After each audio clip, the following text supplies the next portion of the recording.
the Mike and JD Show YouTube channel, we are going to introduce Sting Week. So JD and I on our Patreon, we've been banking episodes where we're just like, this actually just happened like naturally one day where we just decided to start talking like we just want to talk about Sting more, and we started to do that. So our first episode was like I want to say like in November, and it wasn't like planned to be a part of any type of special deal or anything, but we did a full podcast just talking about the history of Ric Flair versus Sting, and that great feud because AEW had just brought Flair in, announced him that he was going to be a part of Sting's last match, all that stuff.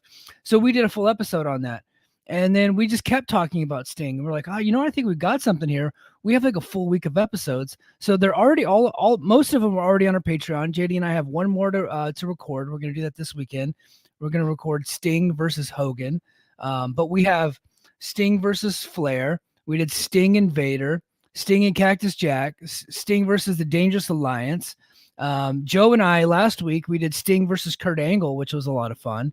And so now we got another one. Yeah, we got another one coming up, Sting versus Hogan. So we have a full week of just episodes that I'm going to release every single day on our YouTube. Sting Week. It's going to be awesome. It is going to be awesome. I'm excited. I think we're going to load up on some of our Patreon content. You got to brace for impact. I'm coming out of retirement with JD Oliva Project this weekend. So yeah, man, cool. Yeah. If you want early access to all that stuff and you don't want to wait like to get one show a day on YouTube, and we're going to have full audio and video on Patreon because some of our stuff I can't put on YouTube because it's just JD and I watching matches, and WWE they'll block our shit for it. So like we watched the full 1992 War Games match where Sting, the Sting Squadron took on Dangerous Alliance. And that was a lot of fun.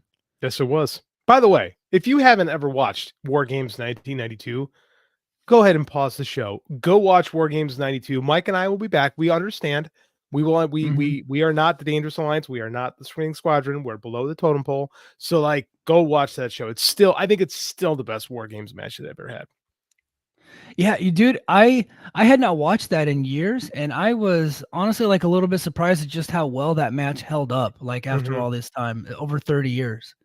I think a lot of WCW stuff from the early 90s, the work rate was so different than WWF at the time. And I think a lot of it has aged really well because I think that pro wrestling has kind of come close, like mainstream wrestling has come closer to what WCW was in ring wise at the time than what WWE was at the time. You know what I'm saying? Like, you don't see a lot of like what with the exception of Brett, with the exception of like, you don't see a lot of what WWF was doing back then in wrestling now, but you see a lot of what WCW was doing, like that, that high impact style. And you saw that in this match. Like it was kind of what we see because, today the ring busts, not frequently, but frequently enough where we see the ring being destroyed. In 1982, you never saw, people hitting each other with the actual turnbuckle.